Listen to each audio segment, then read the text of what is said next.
Welcome back, everybody. Mudford here. I just wanted to give you a quick update on our backyard chickens and tell you what's going on. We picked up 6 more chickens a little while ago, and so now we have a total of 20. Well, we had a total of 20. They've been free ranging in the yard during the day and then put in the coop that's right behind me overnight, and they've been fine. They've just been hanging around the yard.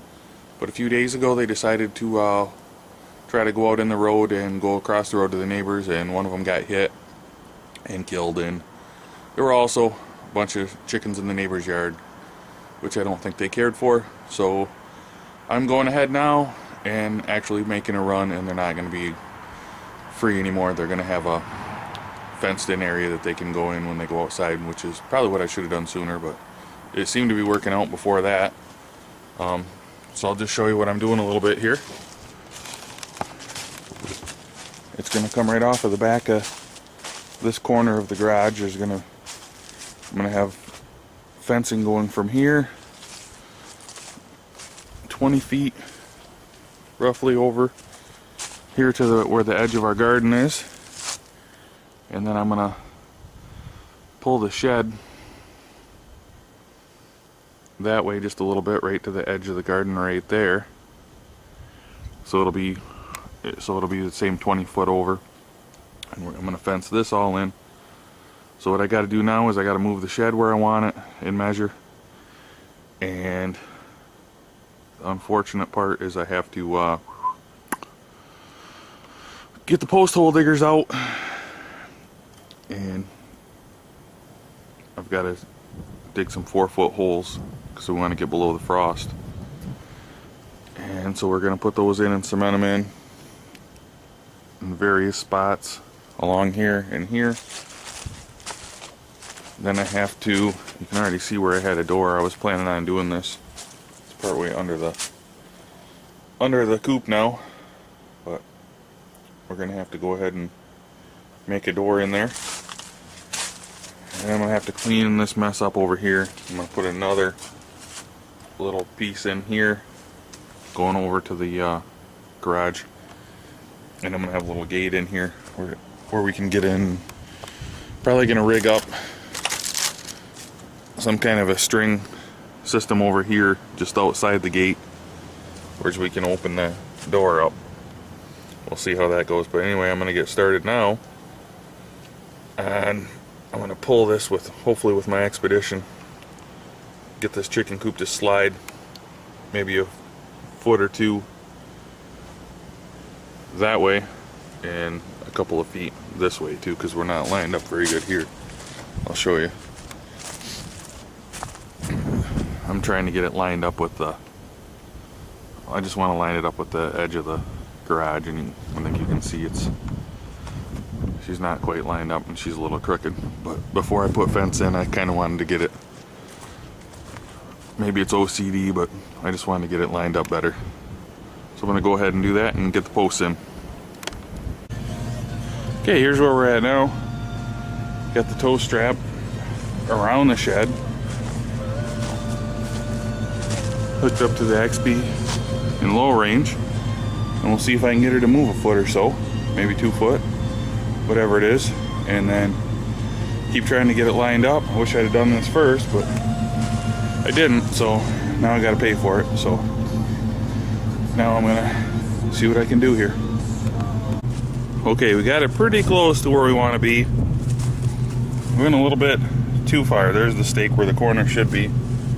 I want to bring this side out to the string. You can see the string there. So just got a little bit more work to do, and then we should be all set. Okay, so we got the chicken coop squared up with the garage now, at least somewhat here. You can look down that line and you can see the garage. We got a string off the garage, so it's pretty close enough for what we're doing here. So now what I need to do is run a string from that corner of the garage right along here over to here, so we can figure out where we need our post here. I think it's going to be somewhere right in here, because that lines up with the coop there, and the garage here. So we'll get that strings out and get these in. We're going to go 4 foot deep, might have mentioned that earlier, with a little bit of cement in the hole, and then get the wire in, and then our gate over where all that junk is, over in that area over there. Well, got the hard work done, I think. Now I dug 7 4 foot post holes for my 4x4s. Got them all strategically located around here, and they're not in permanent yet. They're in there fairly loose. You can tell they're leaning all over the place. I'm gonna run from the wall there a 2x4 across the top, and then another one all the way across each side. I'm gonna put one 2x4 like half buried in the ground so that things can't dig in. Well, at least make it a little harder for them to dig in to get into the chickens, and run that around. Dig like a little tiny trench all the way around. Get the 2x4s on, get them straightened up, get some cement down in the holes, and then roll some wire around it, and we'll have a cage here. So hopefully I can get that done tomorrow. We'll see. Also got to put a door on there still. I got to do something with this wire. I don't know if you can see the wire there going in. It goes around over into the garage. But I've got a outlet in there, 5 outlets for my water pump, water heater, light, all that good stuff. So I think I want to get this out of here for when the chickens are in here. Maybe slip it underneath the coop, have it come out on the side here and go over there, and then have it buried out here. So that's the plan for tomorrow. Oh yeah, I also got to clean up this big old mess here, get all this stuff taken care of before I can finish the fencing. Okay, here's where we're at now. Got the boards on the top and the bottom all the way. The holes aren't filled in yet, but I have to, actually there's no hole there because I just got it on the wall, screwed into the wall. Got to get these holes filled in. I got the posts just about level, probably as close as we're going to get with a rush job like this, because as you can see, the snow on the ground, we got frost. I dug these post holes yesterday, and the ground's already frozen, so it was quite hard even digging the little trench here, because I wanted to half bury the board to keep stuff from digging underneath. So we got this side all in. What I was gonna do was I was planning on notching it here, notching the 4x4 and recessing this so that this would be flush. Put it 1.5 inches back, and then just roll my fence out over it, but kind of in a time crunch now. So I think what I'm going to do is just go back and buy some more boards. I don't quite have enough.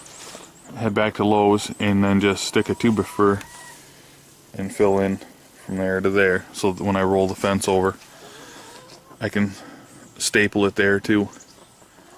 So I got all this pretty much as good as it's going to get. So I just got to go over there where my gate's going to be and do that same thing. Figure out where it needs to be to screw the 2x4 onto the wall, and half bury the 2x4 on the ground and get everything leveled up as best I can. And I think I'm going to cheat over here. It's going to be kind of crappy, but what I'm going to do, because I don't really want to hook it to the shed, and I have a feeling I'll probably put a lot of cement down there, but what I'm going to do is put a board across the top from post to post where the gate's going to be, because the gate won't be quite that tall. I think it's only going to come up to here, and we'll have it open up like this. And I think I'll put that board, at least for now, across the top across here just to keep this pole steady. Okay, I got to get back to work on this, so I'm going to be doing some digging the little trench here and get this going, and hopefully I can get this done today. Okay, so we got the fence up, stapled in all the way around, and then on the bottom I put a board and screwed it in just to make it easier because it was hard pounding down there by the ground, and I thought that'd make it stronger down there anyway. And I got some it's a self-closing gate, so hopefully it doesn't get left open and they don't get out. Let me come around to the other side. So I pretty much got it all taken care of. I know it doesn't look perfect, but it was kind of a quick job. So the biggest problem is I waited too long, and I just got the holes dug, and the ground froze up. So I don't know what I'm gonna do. Wait, hopefully we get a warm day. I got some cement, throw some cement down in the holes, get them plumbed up as level as I can, the posts, and then fill them all in. But right now, I mean, those piles of dirt are frozen solid, and they just bust off into huge pieces when you hit them with the shovel. So I've just got to get those filled in, and then my door over here, I've got to get my some kind of a door. I was thinking of putting it on like a slider and having a rope for it over there by the gate, so that my boy can just pull on the rope and slide it up, so we won't even have to go in here. So that's the plan. I think we're pretty much set for now. The chickens can get out and they can't get hit by a car, so I'm pretty happy with that. Okay, so here's one other update that I made on my chicken coop. I have a timer up here now, like a Christmas light timer, and you can push them down when you want the lights to come on. And I never bumped those. That's really sensitive, so be careful with that. So I have got it coming on at like 6 in the morning and going till 8:30 a.m. and p.m. It turns this light on, wakes them up, and it kind of helps the chickens. They don't realize it's winter quite as bad because makes the days longer for them, and it is effective. They have been laying a lot more. I've got other friends with chickens, and they've been complaining to me because they're not getting that many eggs, but I've been getting probably, I think this is my 9th egg that I just picked up. So yeah, we've got 19 chickens, and some of them are just starting to lay, so that's good, but we're getting quite a few eggs. So that trick really works. And then I had to start giving them calcium now because I'm giving them oyster shells. So what I did is I just took a plastic ice cube tray and cut it in half lengthwise, and then screwed it to the wall, and I just throw some oyster shell in there so they can they need the nutrients in that when they're laying now. So that works out perfect. I just fill it up every once in a while, and they just take what they need. And they do spill a little bit on the floor, but it works pretty good.